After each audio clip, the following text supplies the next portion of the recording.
I get a countdown, or is it just Okay, we're live on the Survivor Know-It-Alls season finale of the Know-It-Alls. We've got Rob Cesternino is off at the actual finale itself, hobnobbing with the glitterati, doing exit interviews right now with the big winners and losers of the Survivor finale. But I'm holding it down. I'm the one who actually cares. I'm still here in my apartment holding it down with our special guest, Sophie Clarke, who's been a recurring finale guest. So welcome, Sophie, to the Survivor Know-It-Alls. Thank you. This is so exciting. What a great episode to do. I feel like Rob's 12 episodes this season don't even equal to me getting to do this one. Yeah, this is the best episode. I feel like as the finale guest, I am like an equal part of the Know-It-Alls. Yeah, I don't feel that way, but I'm glad you feel that way. And yes, probably the second best episode of the season, certainly one of the top few after that incredible merge episode, but a great stunning twist. We're going to be breaking it all down tonight with Sophie Clarke. The big question of the night, big new headline of the night is Wendell Holland as the winner of this season. What do you think? You know what? I'm excited by it. I wanted him to win. I think most of the second half of the season, I got on the Wendell train. But to be honest, I had a slight change of heart about halfway through this episode. I felt like Wendell played Survivor in a way that, like, watching him, he felt like a winner. Like, it felt right that his natural destiny in this show would be to win, right? You watch some people and you're like, that it's just not like a winner type of person. I feel like watching Wendell was like watching Kim for me. He was so authentic. He was so true to himself. He had his own unique way of playing. But then when we got to the final tribal council, I just felt like he tried to fit himself into a box that wasn't Wendell. And I would say that during the final tribal, I switched sides and feel like Dominic was the embodiment of Survivor. So I'm like trying to get myself back on the Wendell train. But that's really interesting. I agree with you that Wendell did not have a great final tribal. Maybe we should start there, just talking about that final tribal where this rivalry or this partnership that we'd seen all season finally came to a head. What did you think? So say why you didn't feel Wendell had a great final and why Dom did have a great final. Sure. I took so many notes during final, and I also kept pausing the DVR in frustration during this thing. So first of all, I felt like Wendell tried to play on Dominic's terms. Right. So there was even a moment. Like Wendell throughout the show, I think what's incredible about him is not only was he strategic, but he was just like a really nice guy. And I think that Survivor should reward nice people, right? Yeah. Like how amazing that these two guys made the same strategic moves, and yet Wendell got away with making more friends and being more likable. Like I think that's something that should be valued. And he had loyalty. Like he showed his loyalty to Laurel. He was able to both play the game and be a really nice human being, which I think is incredibly difficult and should be rewarded. But instead of making that clear to the jury and just being the same Wendell that he had been, being the same, two moments stand out to me. One is there was a moment when Dominic defined what Survivor was, and he defined it on his terms. Dominic was like, Survivor is a game that's cutthroat. And instead of Wendell reframing the conversation and being like, Survivor's different for all of us. And Survivor to some of us means friendship, and to other of us it means loyalty. And to me, it meant X. Instead, he tried to continue. He was much more aggressive in the tribal council than he'd ever been the whole season. He kept trying to beat Dominic at Dominic's game, which is never what Wendell's going to be able to do. So that was my main issue with Wendell. It just happened over and over again. There was even a moment when Chris was like, well, loyalty's not going to win it for me. It doesn't mean anything to me. And he kind of changed his tune. Whereas instead I felt like he should have just been authentic Wendell and been like, I get that. We all, different things matter to us. And to me, loyalty is really important. That I think would have earned a lot of respect. I think that's a really great point. I also thought Wendell did not have a great final tribal council. Certainly at the start of the final tribal where, where Chris asked, who's the mastermind? And Wendell said, I'm the mastermind. I was the one who was running things. And Dom seemed to have much more authentic answers. Dom was saying, there's no mastermind. Dom was saying, hey, you guys fooled us. You got one over on me, and I thought that seemed to be, I thought Dom really had a lot of the momentum going into that moment. But I did think Wendell kind of recovered at a certain point in the final tribal where, and maybe it was when they I can't keep track of what outwit means and what outplay means and what outlast means. But at a certain point, Wendell started talking about his social game, and he started saying, I tried to be myself out here. I tried to bring all the weird disparate pieces of me, someone who's a lover and who's, you know, somewhat smart, you know, and who does these other things. So it seemed to me like he kind of got better as that final tribal went on. I totally agree. First of all, agree with you about the mastermind thing. Like, I paused the TV before Dominic said that, and I was like, the answer here is there was no mastermind. That is the only answer to that question. Okay, but back to Wendell's thing. I think you're right. I think in the beginning of this episode, he is a social player, right? He should get credit for that. I think in the beginning of the episode, he was trying too hard for that credit, right? There was two moments. There was the moment when he like unabashedly took, what was the older woman's name called?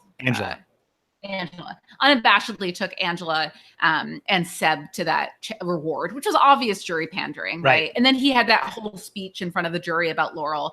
And so I feel like in the beginning, he was like trying too hard to tell people how social he was. And I feel like the best social players don't need to tell, right? Like they're able, it just comes out. If you're telling people you're not doing it well.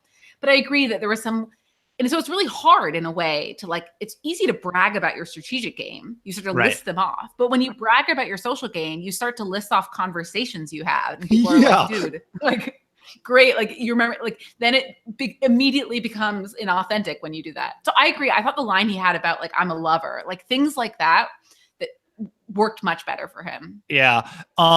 And it seemed to be like the language, like Sebastian kept saying, I'm a lover too. So it seemed like being a lover was somewhat important out there, but I agree with you. It actually made me think of Chrissy last season that, you know, when Wendell was saying that he, you know, had conversations with Des about, you know, Chance the Rapper. I think it was like, you know, Des was like, I'm not going to vote for you because we had a conversation about that. But it reminded me of Chrissy. I think she was saying to Joe Mina last season, you know, and we talked about your issues with whoever it was, his girlfriend. And Joe was like, oh, okay, you know, it didn't really affect him. And it actually reminded me a little bit of Albert, your season with, what was it? There was like some massage that he like he like gave Cochran a massage or something, not like, or he like treated him to a massage. And it seems like pandering in a way that like wasn't authentically Wendell. And I do wonder if some of that was that he got worked up by this competition with Dom, you know, and it felt like he tried, you're right. Like he was trying to match Dom and play Dom's game where, you know, and certainly we saw that with that big tribal council that Sebastian was voted out that we'll talk about, where, you know, Wendell puts on, or Dom puts on those two idols. And then Wendell's like, and I've got some idols too. You know, I've got jewelry. Yeah, I agree. I think it's hard though, right? Like, I think I'm not a social prowess, but I can imagine that if I was, like, it must be a fine line to walk because it's truly hard, right? You're supposed to be making your case at the end. And how do you do that in a way that's authentic if your case is social? And I thought that one idea I had when watching this was that it's hard, I think, if your game is social to just talk about yourself. But I wonder if Wendell had done a little bit more of like, hey, like, this is the way Dom played. Right. Like, that's not me. Like, Dom, he, like, you know, got in people's faces. Like, instead of talking about how he was so nice, I think if he instead had just talked about how Dom played a game that wasn't authentic for him, it might have come off a little better. And he did sort of hit some of those points towards the end where he said, you know, Dom is the Dom show, and I was going to let him do that because he was being hurtful to people. And let's talk about Dom's performance here, because it seemed like, I honestly felt like it was a little bit that, and you know, tell me if you agree or disagree, that some of the people were voting for Dom because they loved his strategy, and other people were almost voting against Dom because they did feel like he was too aggressive and that they were hurt by his strategy. Not that they were necessarily bitter, because Wendell obviously played an amazing game, and you'd be happy to write down Wendell's name, you know, in almost any season. But just that Dom's edge seemed to really alienate people. Do you think Dom played it well or as best as he could, or was there anything else he could have said here? At the final, that's a good question. This is a season I wish Jeff had asked people a little bit more about their votes. I'd be really curious to know if votes changed during that tribal. I have to think they did, because I think that the jury usually has a sense of which way things go, and so I'm curious to know if Dom won or lost votes. I don't have that many critiques of Dom's performance. I think that, you know, like, he was super true to himself this whole game. He was like a little Tony-esque in his like, do what it takes to get by, be aggressive, be showy. I think there was actually, I think one of his best moves was the one that we saw today with the fake idol. Like, that was incredible, right? Like that showed guts and it was successful. And I felt like he didn't quite get enough credit for that. Like he was being attacked a little bit for his showmanship there. And I think he could have instead chosen that opportunity. So disappointed that you guys saw me as an asshole. I'm not an asshole. I feel like he could have taken that opportunity to like dig deeper and like, yes, like it was a show and it was a hard show. Like I put on a show. And I think he didn't give himself a breath enough to like step back from the questions and I felt like he was trying to answer each question rather than like frame himself up as a like I was a showman. Like I know at times that came off as that like being an asshole, but that was the way I was going to get by. Yeah, I agree. I mean, it seems like season after season, that's the thing we always say is that, you know, you have to don't think about like just responding to a specific question, but try to like answer what the jurors are ultimately like what they need to hear almost. But the one thing that the one thing we also say is that people should always play people should try to own up to their game at the final tribal. And Dom did that. Like Dom did that as much as anybody. But one thing he didn't do, which is apologize. Do you think that there is like, was there like more of an apology he could, you know, he kind of explained this was an act. I was like playing this up to get to have a goal, but he didn't really sort of say like, I am so sorry. And maybe he like actually, maybe he uttered the words, I'm sorry, but there didn't seem to be any sincere mea culpa from him. And, you know, we often find that, I mean, could there have been that? Would that have helped? Hard to say. I think so. Like I even think back to my own season. And I think one of the things the jurors liked about me is that I showed that I was like listening to them. Right. I had this moment of recognition of like, you guys are all telling me that I was a certain way. And like, there was a moment before even I responded to it of just acknowledging that that's the way that they felt. Like whether or not that was true. And if I had an answer and they were wrong, like just the acknowledgement that that's how I made people feel. And I felt like he jumped right into this is why I had to do that, rather than just do the like, wow, like I'm sorry I made you guys feel that way. Like I thought I was playing a game. It sounds like I was doing more than that. It sounds like I went overboard. Right? Yeah, he never exactly. He was trying to excuse himself rather than I think you're exactly right. And so it always came off sounding like he was giving justifications. Even like, I mean, that is what it was worth it. I'm here. Like, didn't it all work out in the end? Like I had to be a showman. Instead of being, I had to be a showman and be like, whoa, like I thought I needed to do that to win. Like I thought that was all game and it wasn't. Like it hurt. He never did. That's a great point. Here's an interesting fact. The first half of the jury all voted for Dom. That was Chris, Libby, Des, Jenna, and Michael. And the last half of the jury all voted for Wendell. That was Chelsea, Kellen, Sebastian, Donathan, Angela, and then ultimately Laurel, of course, as well. What do you make of that? Like, what does that mean about how the jury was voting or like what their gameplay, you know, signified?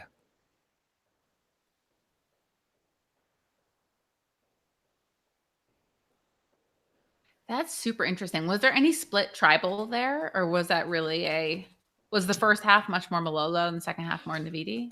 So it's Chris, Libby, Des, Jenna, and Michael. So we do have Libby, Jenna, and Michael, who are all Malolos. Steven? But then you also have Chelsea, Kellen, Sebastian, Donathan, Angela, and Laurel. So you also have Sebastian and Laurel, who are Malolos.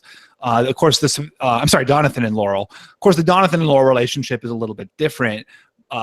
With Wendell and Dominic. I mean, maybe like Wendell's game emerged more in that second half. You know, that is when he won his two immunities. You know, that is when he played his idol. You know, maybe there was a sense. You know, we certainly see in season after season that timing and kind of like when your game hits its stride is so meaningful.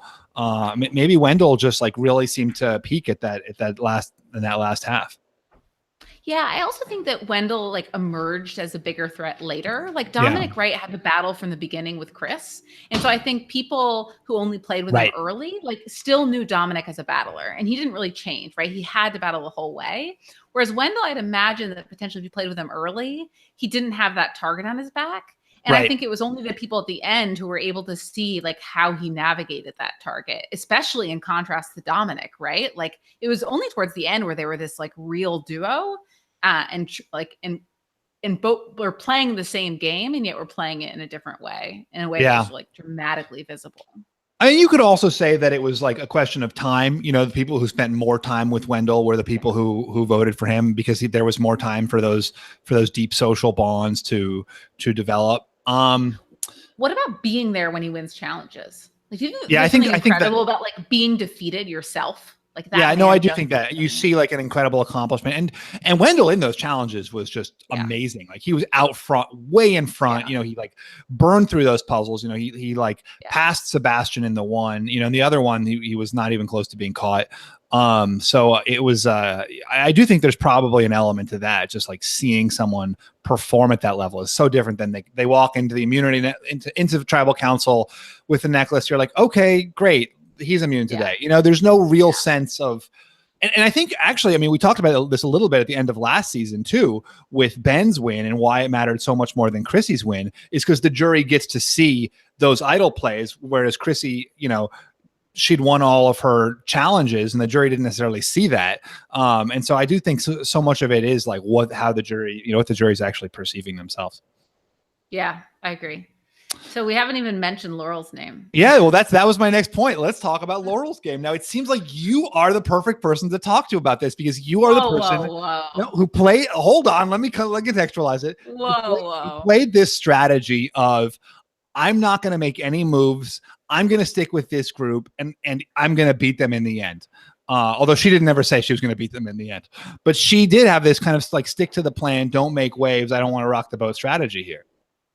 Fundamental difference, which is when you just like pretended that there was no difference. She did not think she could ever beat them at the end. Yeah. Like watching Laurel, and like I think everybody else in this season turned into a Laurel in this episode too, right? Like I think the fundamental difference, right, between Laurel and myself or Natalie White or anybody you might put in this category is that Laurel for the last 5 episodes has been saying, I cannot beat these two guys. Right. Which means that like when she gets to the final tribal, like she should just walk off the stage, right? like it's one thing for me, like potentially to be delusional and lose the coach at the end, but like I throughout my game, truly believed that my path to victory was sitting next to the coach at the end. Yeah. And I could, if I was wrong, like then I was wrong and I was like delusional, but like I was right.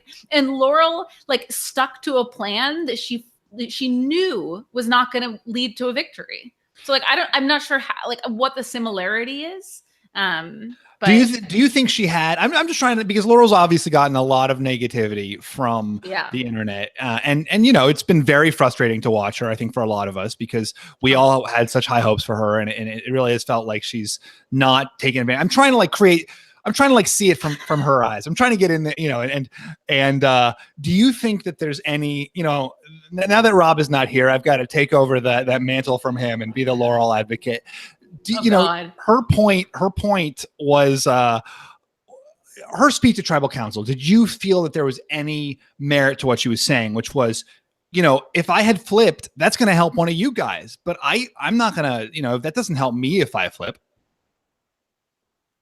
But I think no, first of all, and I'm glad that you remember what she said because I totally tuned it out. So she was in a situation, I'm sure you and Rob has hashed this over, but she's in a situation where she voices, I know I will not win without Dom and Wendell. So she has 100% chance of losing. And I don't think that we could argue that she truly believed, as you're insinuating in her speech, she was suggesting that she had 100% chance of losing with other people, right? Yeah. She had an unknown, like basically she went with the known second place over the unknown, you know, last place versus first place. And I think in some ways you can compare, right, to like Dominic, right? Where in this episode, Dominic had a chance of potentially making fire against Wendell.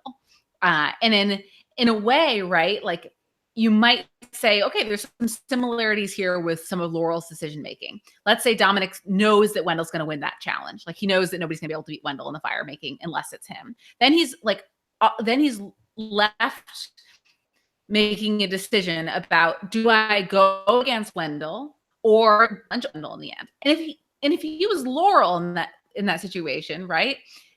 sorry, now I'm getting convoluted in myself. But the point is that no, I'm with you. It's a clarifying, it's a clarifying analogy. Dominic made the right. Is it clear? I'm actually confusing myself. I think is what's a disclarifying, unclarifying. It's totally not clarifying. But the point is if Wendell was a sure bet to win, if Wendell was an Aussie, right? Dominic should have played fire against him in the same way that Laurel should have turned her back on Wendell. But like Wendell was not an Aussie. Wendell was a baby. And so Dominic made the right move in that situation. But given that Laurel the whole time knew that Dominic and Wendell were not maybes, they were Aussies, they were definites, she needed to like fucking pull out the stops. Yeah. No, I think it is useful to think of it as like, if it was one challenge and you knew that competing in that challenge, would maybe lose, but also give you the chance to win. Like, obviously you have to take that. You have to take that shot. Let me try another analogy. Okay, go. We're workshopping. Yeah. Okay. Laurel is like Albert not picking up my fucking pieces, right? Right. Okay. Albert's he's dropping every single thing. He can't make a house of cards to save his life, but he wants to get second place. But that would have been if against he picks the up rules. my pieces. Can't pick up the pieces. This analogy might not be working either. Let's move on. All right. I mean, so it is possible. It is possible that Laurel was just in an unwinnable position. I mean, that is possible in Survivor. We act like there's, everyone can maybe at any point make a move that will somehow get them to the end if they just play it perfectly. That is not always the case. Yeah, but I don't think Survivor, when you're playing it, every decision is not black and white. It's not a winnable versus unwinnable versus unwinnable. I think if you want to say she was an unwinnable situation, I think she had a 0% chance of winning in one place and a 1% chance of winning in another. And you should still take that difference. You should still go with the 1%. But you don't stuck with the 0. Right. But I mean, one last defense of Laurel. And again, like, believe me, last week, I was the one who was the most anti-Laurel. And this is some fucking Yale-y bullshit. Yeah. Well, I do feel bad for her because, but I also, I want to like give everyone at least, the fair voice. Like, we're seeing the show that is the Dom and Wendell show. We are seeing this edited show that is, where they get all the screen time. They have all the great confessionals.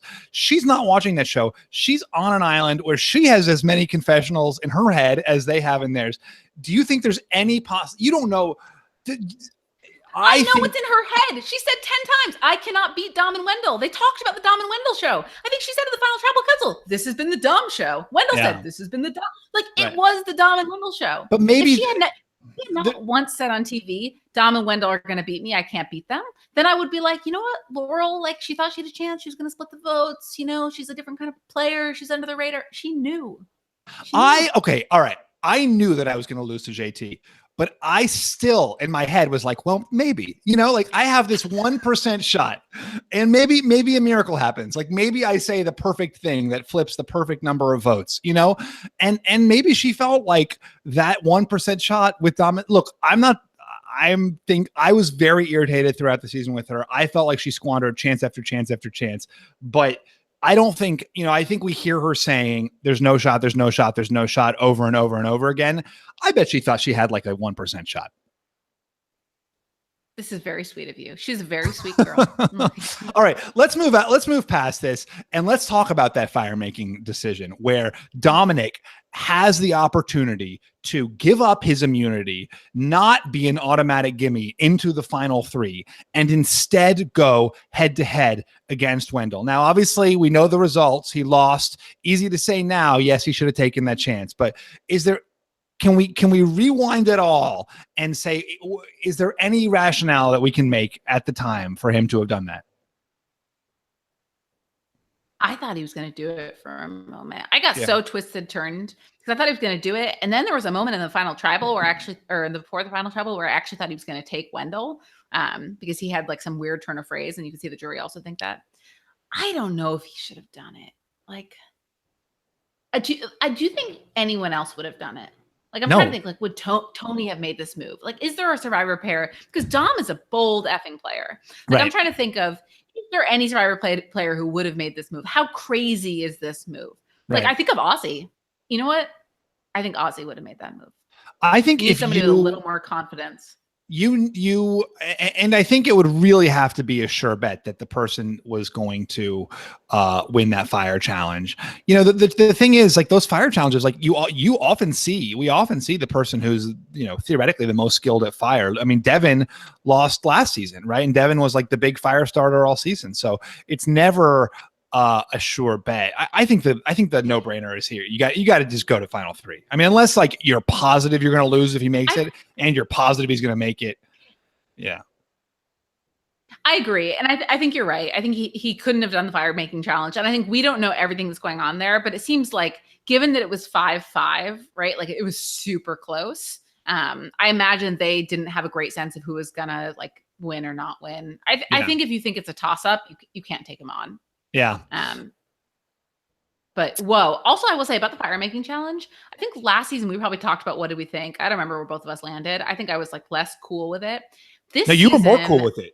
Oh, really? Oh, yeah. Wow. Aren't I chill? No, this season I actually was super cool with it. Mostly because I liked that they all knew that it was coming in advance. I thought they made the game fundamentally different, right? Like Wendell or Dominic could criticize Laurel for not practicing. Like, you knew this was coming. Laurel also, it meant that like it makes her non-moves even more absurd because she knew she was going to give them a chance to make fire at the end.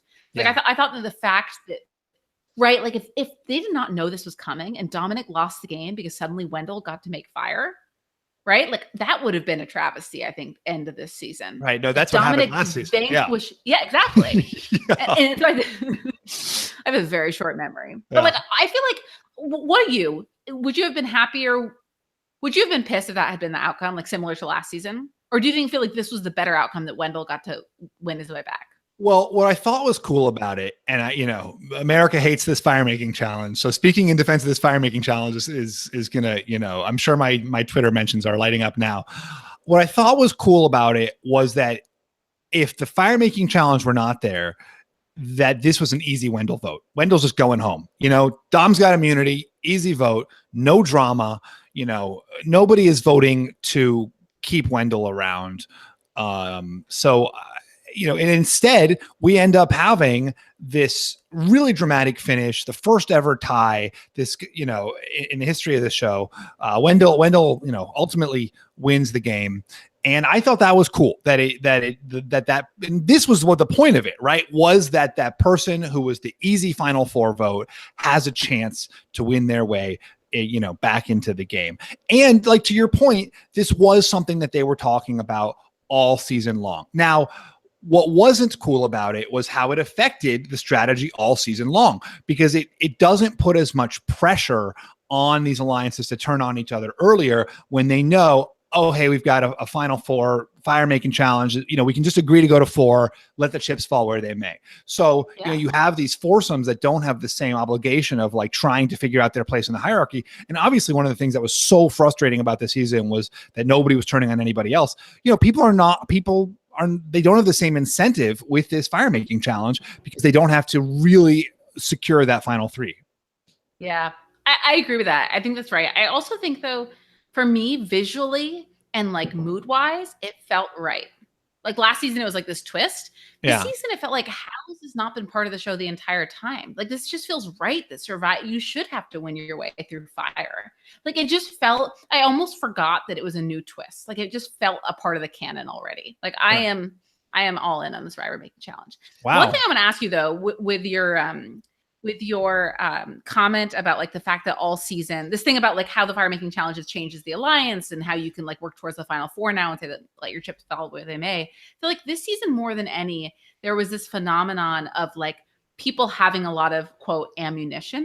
Yes. And that ammunition lasting a super long time. And I'm trying to think of it, like, how is that going to change the game going forward? This idea that like basically these two guys just won because they terrified people with a pocket full of idols. And like, are idols now going to become, like, I think they're going to become even more dangerous for the person holding them. Because early in the game, I think people are going to be like, we can't let this person like become the loaded cannon that Dom and Wendell were. I mean, I hope that that's the reaction, but like that was not what this season played out. To your point, like a lot of the reason nobody turned on Dom and Wendell, and this was the next thing I wanted to talk about with you. You know, the state of advantages in Survivor now. A lot of the reason nobody turned on Dom and Wendell was because they had this nebulous fear. They're going to have something in their pockets. They're going to have something up their sleeves. You know, we heard people saying that exact thing, that they were really scared of what Dom and Wendell might do at any given point, because there was that sense that they always came loaded. And, you know, they did. Like, go ahead. It was this insane thinking, though. Like, why was there never a moment where they were like, okay, we're scared now. If we're scared today, we're going to be scared tomorrow. And if we're scared tomorrow, like, when does this end? Like, it's just, it's because they were playing with a bunch of idiots. Like, honestly, watching this show tonight felt like, okay, two announced. One, it felt like watching those Home Alone villains, you know? Like, where everybody, like Dom and Wendell were like, what is it, Richie Rich or whatever his name is, the little kid. What's his name? Macaulay Culkin. Yeah, they were Macaulay Culkin, and everybody else was like fucking idiot. Sorry, I'm swearing a lot. Home Alone people, like trying to come up with these like crazy plans, and instead like just hitting themselves in the head with paintball, like with paints or whatever. Yeah. The other thing it reminded me of was like, you know how, do you ever play Risk online when you were little? No, I mean I played Risk with people. Okay, so you can play Risk online, and sometimes other people will join the game, but you can also just like add computer players. Yeah. You know, you can like. Remember those like old school computer games where it's like you add like the evil player and you add the like stupid player. Like, yeah. You can choose like, based their on the way level they play. Of skill. Yeah. It felt like Dom and Wendell were like the only two humans playing the game, and they had like selected all of these like, let's play with like the older blabbermouth, and like let's play with like the hick who just says words, and like and they were all just like Roombas, kind of like going across the screen, and like Dominic and Wendell. Like it was like apps. Like everybody was like just hitting a wall in either direction.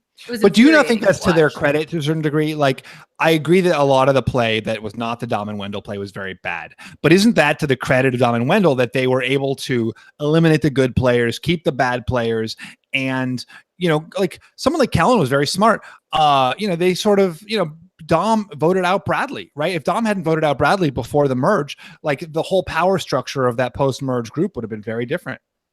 Maybe, but I don't know. I was kind of thinking of One World when I was watching this episode particularly. Yeah. And I feel like of like kind of two guys playing against idiots and Kim playing against idiots. I think the difference is that Kim, the way she won was she like manipulated those idiots to do what she wanted. Like in this case, Dom and Wendell didn't even have to manipulate them. They just like ran into each other. Like in Kim's case, like nobody even recognized that she was so great because she was like basically, you know, holding all the puppets.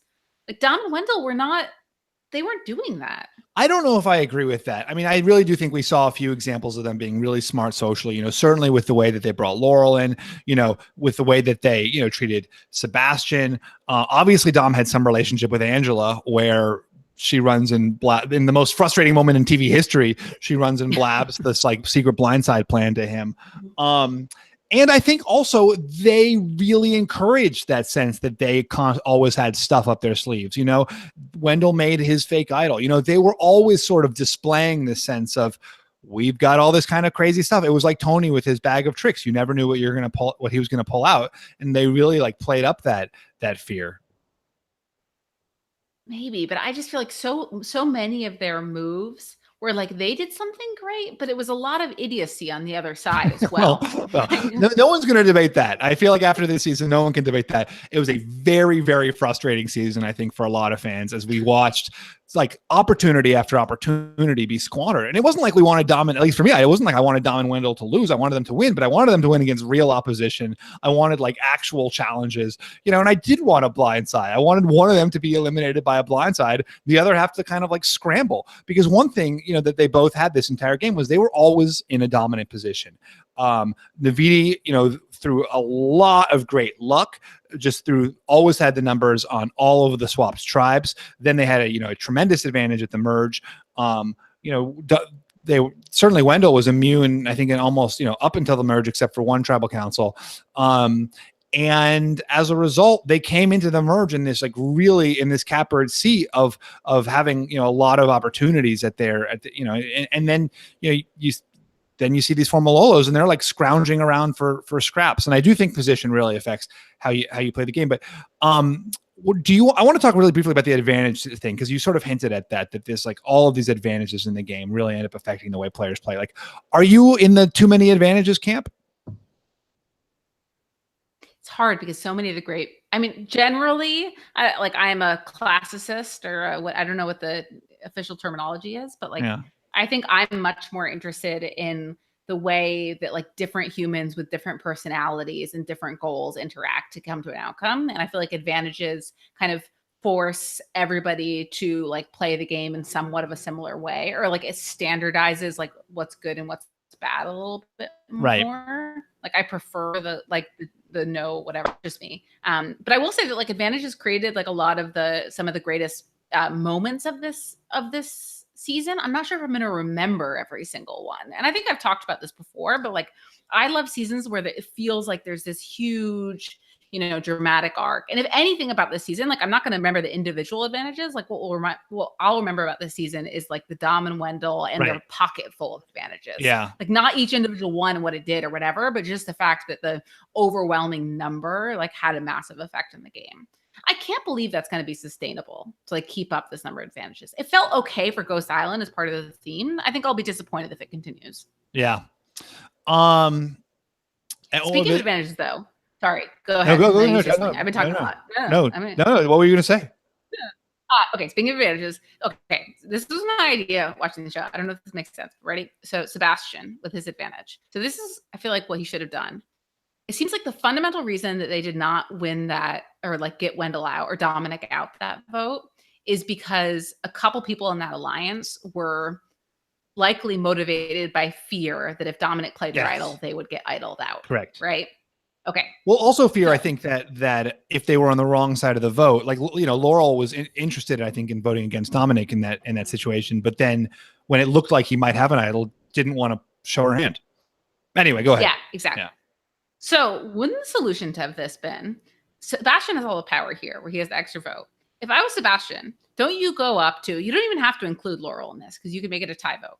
Don't you go up to like Donathan and, why do I keep forgetting her name? Angela, and say to them individually, like, hey, I want to do this plan. I also want to let you know, like, I have an extra vote. And so I want to make sure that in case this plan backfires, like, we don't get effed over. So I'm going to play my extra vote, like, on Donathan. We're going to not tell Donathan about it. All of us vote for Dominic. And that way, like, if he plays his idol, oh no, that wouldn't work, right? No, because it would have been 3-1. Huh. Yeah. See, this is why this is like a good brainstorming session. Never mind. Yeah. Man, are we also live? Like, later? Yeah. No, we'll edit this out. So I want to get into questions in a minute, but like really quickly, the Angela boot, was that the right choice for Dom? Angela, when did she go home? So so Dom chose Angela to make fire rather than choosing Laurel to make fire against Wendell. Yeah, I think it's funny. Yeah, I think it was, right? Like in general, I would have more faith in Laurel to just like pull anything out, like a victory out, regardless of her like beginning strengths. That said, like it seemed like he had really good rationale for choosing her. At the end, when Laurel chose Wendell, I wondered if that was like in the end the decision that bit him. But it looked like Angela voted for Wendell as well. So yeah, either way, Angela was voting for Wendell. Although maybe she would have been so touched by Dominic that she would have voted for him, but it doesn't. Probably not. Do you think if Dominic had taken Wendell, he would have lost? If Dominic had taken Wendell, because then Wendell doesn't make then Wendell doesn't end up like making fire and like proving himself. I mean, I don't know. I would imagine that no one's making their jury vote based on that. I mean, but it certainly gives Wendell a dramatic moment right before the final tribal council, to really show that he earned his way in there. But it would have been crazy for Dominic to take him. So let's get to some questions. What do you think? Yeah. Okay. All right. First is from Moira. Sorry. Go ahead. We're gonna do the questions. Oh, just one more. What about the rules of the tiebreak? Can we do we like that rule? Like, I almost felt like a revote would have been nice before they moved right out. But there was nobody. But like, if there had been like any other votes, if like Laurel had gotten 2 votes or something, then it might make sense. But given that the tie was evenly split, like what's the point? I mean, it was Okay. there were no other. All right. Moira Swiatkowski wants to know. Okay, we lost Moira. Can we go back? The fire making, the even number jury, the reveal of the tiebreaker rules all seem to lead to an inevitable tie. Did it have the wow factor they hoped for? What do you think, Sophie? Did this have wow factor? Oh, this had major wow factor. I was like, This yeah, is wow factor. I Okay.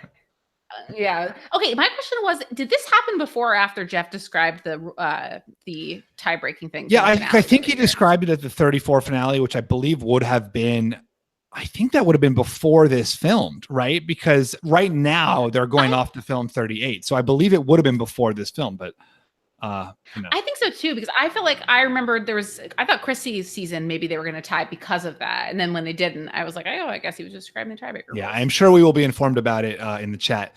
Okay, do you want to get this next question? Sure. I love reading these. Do you, Scott STP, St. Pierre? Oh, No. Rebecca. No, Rebecca up top. Yeah. Rebecca asks, do you think if Dom did give his necklace to Angela and went head on with Wendell for fire, do you think he would have had a chance? Do you think it is wise? I like the word wise. I feel like Dominic did not perform well against Wendell in challenges in general this season. Wendell is incredibly calm under pressure. I think we're like a little bit kind of post hoc quarterbacking, but I think it would have been a badass move. I wanted them to do it. I don't think he would have won. It would have been really cool, but had he not done, I mean, when you're making a decision like that, you have to think like, if this goes wrong, I'm going to be the dumbest person ever. Like everyone is going to think this was one of the worst moves in the history of the game. Like no one will be able to believe it forever. Yeah, and if I lose with the finale, like then I'm still, a losing finalist, and that's pretty cool. But if I lose like by giving up my immunity right before the finale, that is arguably one of the dumbest moves ever. And I wouldn't have actually been one of the dumbest moves ever, but certainly arguably. So that had to be going through his head. All right, Jacob Drew. No, go ahead. Go. I'm interrupting a lot. All right, no, good. I mean, I'm glad you are. Jacob wants to know. It seems like the strategic players voted for Dom and the social players voted for Wendell. Does this correlation relate well to each player's play style? So going back to the jurors, so the first 5 jurors who voted for Dom were Chris. Certainly more, he respected Dom's play. Libby, we didn't really get to see that much from her, but we certainly heard that she was strategic. Des, when she went out, we saw that she was strategic. Jenna didn't see very much from her, and Michael, who was very strategic throughout the season. The last 5 voted for Wendell. We have Chelsea. Who knows? Kellen. Chelsea came off as strategic. Well, Kellen seemed like a strategic person, but obviously played a lot with her heart/gut. Sebastian, obviously a more social player. Donathan, certainly a social player, had his strategy. Angela, definitely not strategic. And Laurel, I mean, there's something to be said there. What do you think of that breakdown? Yeah, that breakdown sounds right. And I'm cool with it. Like I'm all for people voting what matters to them. I don't like this whole push towards there is a rubric to winning Survivor and every jury member should grade the same. Like, yeah. No, I agree. I agree. Like there's this sense of like what a great game is, and whoever played the most aggressive strategic game, deserves to win. But someone on Reddit said the other day, the jury doesn't reward who played the best game. It determines who played the best game. So I really like that. Yeah, I really like that too. And I like that. I mean, what's exciting about Survivor is the jury deciding every season what matters to them. And, it would be a shame if that element of the game got lost in this sort of like who made the most big moves kind of insanity. Jennifer wants to know, in your opinion, how did Laurel do in her final tribal answers? I have no idea. I barely listened to them. I thought she did well. I thought she did. What could she say? She had no argument to make in that situation. What could she say? No, she saved face slightly. Yeah. All right. Do you want to take the next one? Can I read one? Yeah. Yes, please. The Fire Building Challenge has now 2 straight winners that would not have otherwise been in the final 3. Ooh, fascinating. Do you think this is a format that should continue? RHAP, Survivor Ghost Island. Yes, I do. I am cooler and cooler with the format as long as people know about it. Idols have also produced people who would have never won the show without an idol. I think there are evolutions to the game. I think Jeff Probst is a national hero, and we should continue the Fire Making Challenge. Johnny De Silveira tweeted at me, do you think if we do continue the Fire Making Challenge, we should make the idols expire at the final 6? Because one thing that was kind of crappy about this season was that there was no danger. Both Wendell and Dominic had idols. They immediately were going to be in, at a certain point, they were immediately going to be in the final four. It is a good question. I think that if I had to play devil's advocate, and I'm really changing my tune, so I don't know what's going on. I'll probably wake up tomorrow and disagree with everything I've said. But if I had to play devil's advocate, there's always been an opportunity to be safe, right? You can always win the final challenge. And I think that we've all, as viewers, been waiting for somebody who wins out, right? Like there's always this question, like, is this a guy who's going to win out? And I think that's always been an opportunity to do that through challenges. And so I think my devil's advocate response would be like, why not let somebody have that opportunity through idols, right? Yeah. Like if somebody has a couple idols, like then you better think about getting them out earlier. I guess I just think that like, as the show goes on and on, I think I'm resigned to the fact that the show is changing and there's going to be more advantages and there's going to be more idols. And I don't know, like the show's already changed so much from Borneo, like maybe we shouldn't resist it. Well, here's 2 points I want to make. And the first is that, the goal of the advantages and the idols and everything is to create drama. And you lose drama when you have 5 people sitting there and at least 3 of them are immune. There's no opportunity for politicking at this crucial end game stage. And that's one of the things I don't love about the Final Four Fire Making Challenge is that this is a moment when one of the most essential decisions in the game is being made. And it kind of like peters out like, do I send Andrew? Do I send Laurel? Like, whatever. Wendell's going to win. The goal is for drama. And I also, to a certain degree, to a great degree, I feel like the advantages now have gotten to the point where and it's sort of what we were talking about before, they are restricting gameplay rather than enabling it, where people are so scared all the time that they are highly incentivized to play really conservatively and really close to the vest because they don't know what crazy thing is going to happen next. And, it could be anything. And I had a little bit of I wrote about this a bit in my blog, but just this idea that like the best games are where there are clear rules and the players have an opportunity to kind of maximize their own gameplay with respect to those rules. But when the rules are always changing, it's really hard for great strategy to emerge from that. I totally agree. Disregard everything I said before. I think I'm just trying. I'm like trying out a lot of different things. No, but it's good. This is where this is with most things you say, but that's right. Yeah. I thought it was eloquently put. This is a safe space just to be judged by the thousands of RHAP listeners who will never forgive you. The Jane wants to know, is there any intel on where Stephanie Johnson was tonight? She wasn't at the reunion. No, I didn't know. I mean, I noticed that she wasn't there, but I don't know why. Huh, maybe she's pregnant. Let's start that rumor.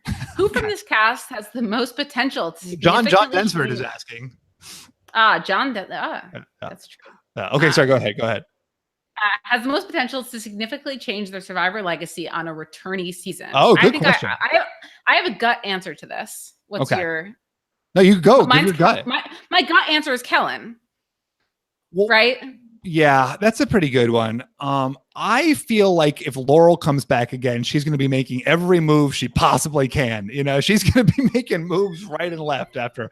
But yeah, probably Kellen. Kellen's a good one to really change their legacy. Laurel is the Julia Landau of this season. Wow, vanilla. I love vanilla ice cream. Who do you think realistically is going to come back from this season? Kellen. And who else? Michael, obviously. Oh yeah, I'm not sure if I get the Michael thing, but it's probably a good thing because that would be like slightly pedophilic.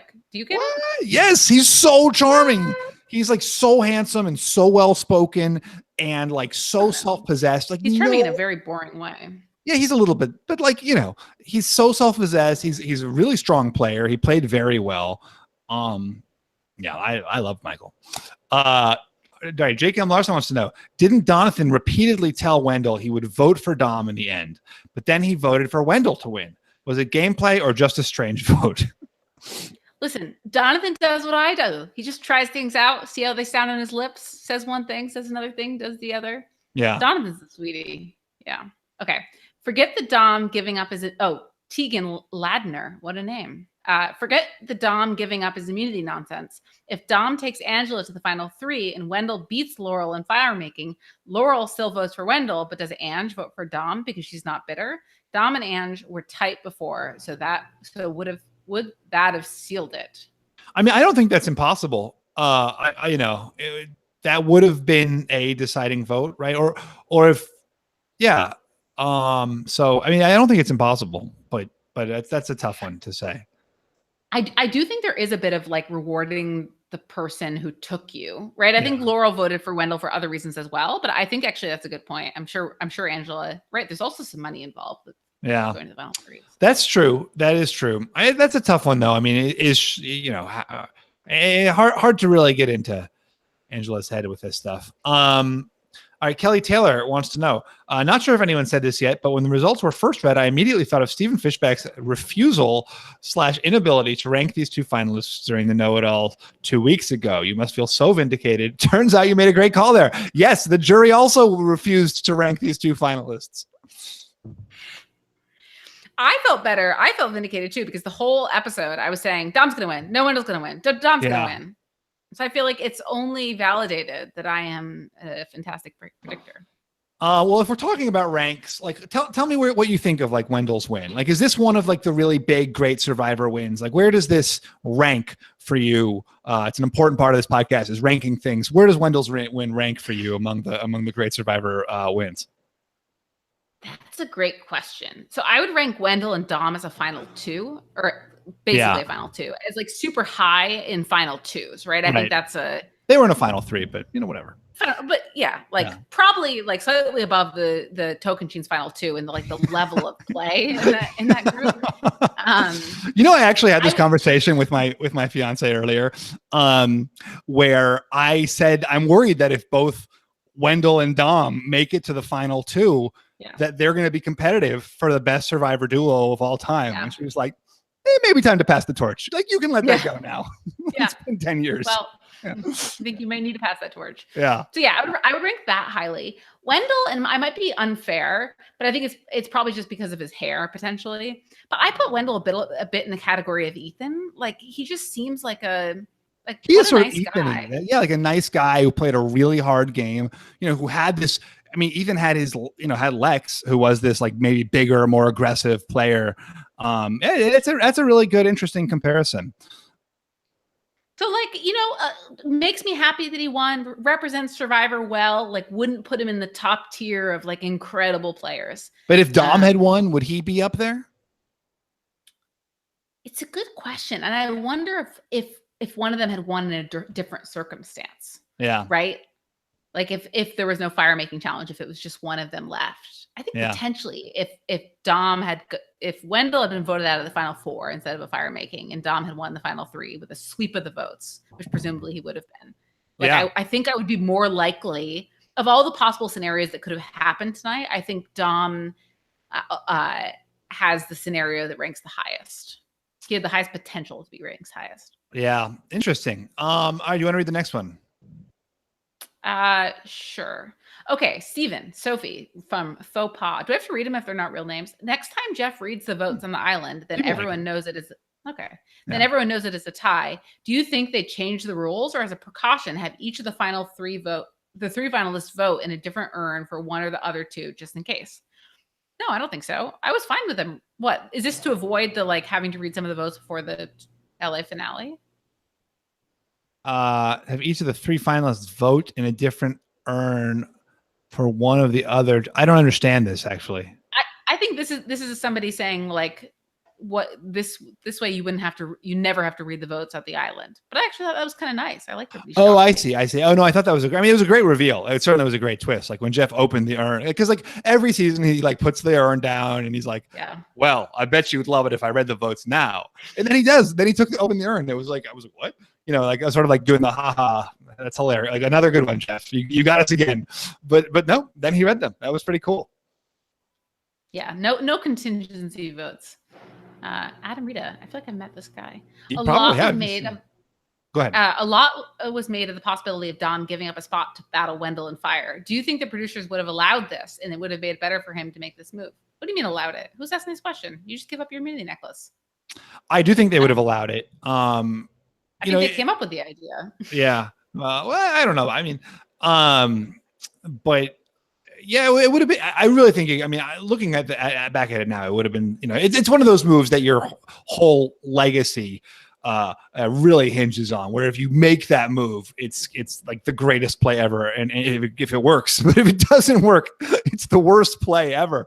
And you're standing up there with James and Eric talking about how traumatized you are by the entire show.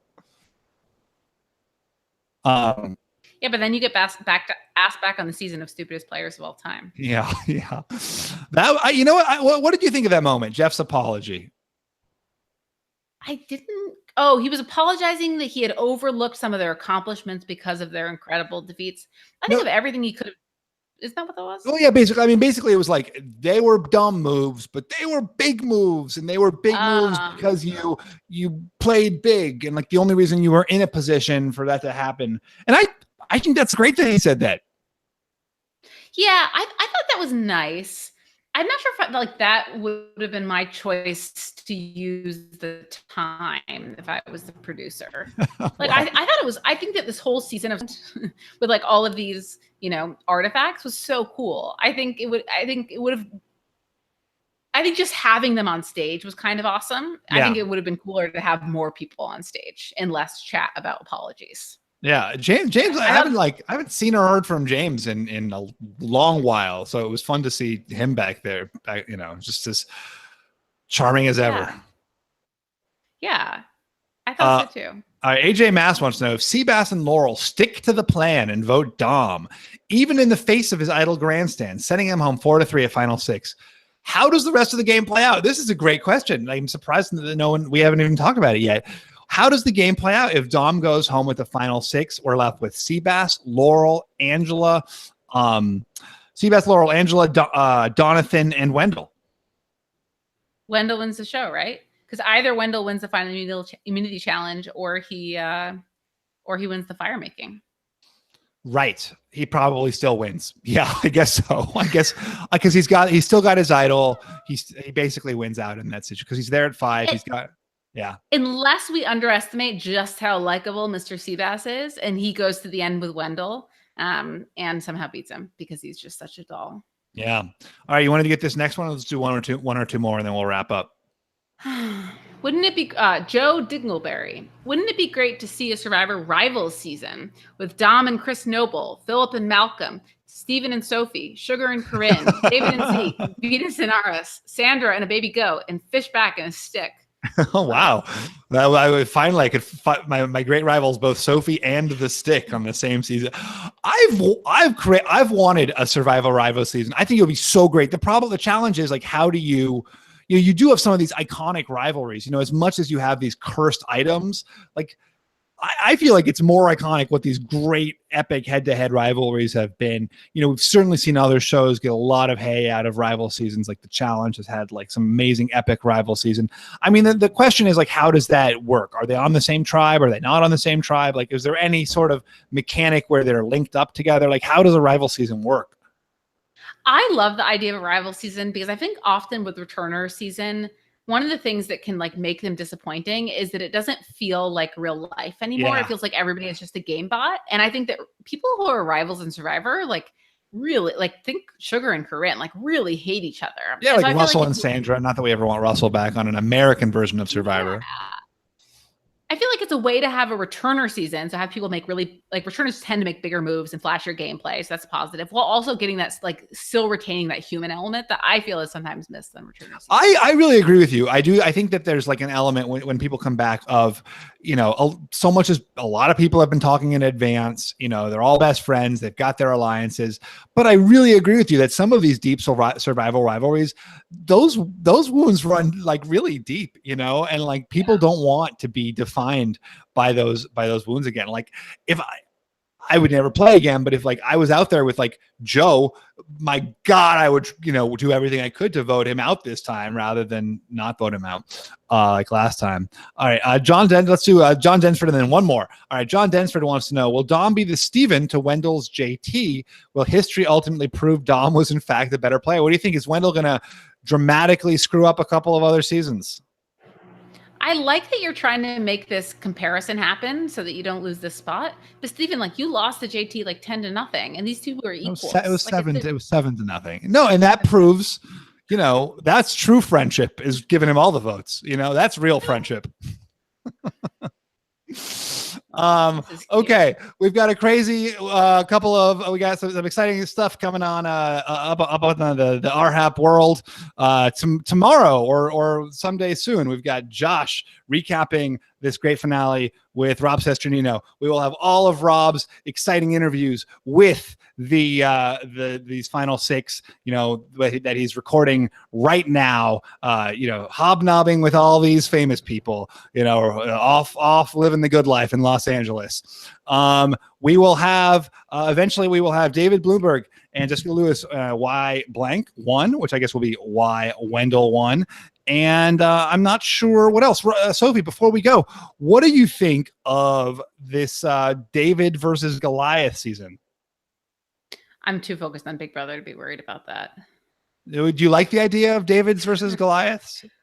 I'm into it. I like themes. Yeah. I feel like it's a good way to like remember who everybody is. I was surprised watching the preview. Maybe I missed something. I don't know if you noticed this as well, but I felt like the preview took sides. It was like, look at these Goliaths who've just had everything handed to them, and look at these Davids who have like secrets up their sleeves. Right. Like I thought it was truly framing. Usually it's like, oh, everybody has like a positive trait. These people are beautiful. Isn't that nice? These people are smart.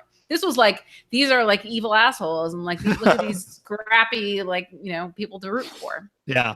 It could be really fun. It could be a really fun theme. And yeah, I mean, Survivor. It's like pizza. I also just like shout out to the editors. I thought the editing on this season was really good, especially in that Chris Dom episode. And I think the David Goliath might give them more opportunities to make fun of people, which I enjoy. Well, one thing that Dalton just had this interview with Jeff and Mark Burnett, and Jeff was saying that he was inspired in that episode by the Jimmy Iovine Dr. Dre series on HBO, which is called, what is it called? Like The Dangerous Ones or something. Anyway, he was inspired by the way that they used intercutting to create more dramatic tension and, really push the show forward. So it really could, they might be changing the way that they really tell these stories, and which I think is such an exciting thing. I think it's really cool. They're not just like resting on their laurels. That, Jeff especially is so open to all of these different things he's seeing and constantly thinking like, how do we make this better? How do I take some of this and how do I take some of that and how do I integrate that into the show to make it to improve it? So yeah, it could be a great season, and always going to be a great show. That's awesome. The other thing I wish the editors would do is I hope they go even a step further. I would love for them to take a page out of The Bachelor's playbook. I don't know if you watched the season finale of The Bachelor this year or heard about it, but the editors there took an incredible leap of faith, and there was a scene that was basically unedited that they aired just straight through a breakup of like 20 minutes with a split screen, like looked like nothing you'd seen on a reality show on television before. And I feel like Survivor is such a loyal fan base that is so interested in the show beyond what's shown, like just how it's made, that I'm kind of surprised that Jeff and people have not yet pulled back that screen a little bit. I think we've never seen, a long cut of like a scene on Survivor. Like only the Dan Foley scene in the Worlds Apart finale. Yeah. Which was like, wow. Yeah. And that was so cool. It was amazing, right? Like I would like to see that a little more, even if it's not on the show, but even if it's just like online, like I think that the fans would really appreciate it. Yeah. I think it'd be cool. Well, I agree. And Sophie, it was great to have you on this podcast, our biannual finale wrap up. And thank you so much for being here. And, everyone, thank you for listening all season long. It's been really fun to interact with people all season long, as always. And thank you so much to Rob for giving us and me this platform. And thank you to Scott St. Pierre for, making everything happen. See you next season. Thank you for letting me be an equal part of it. I love that. Yeah. A lesser part, but a part nonetheless. 33, 33. Okay. All right. Bye.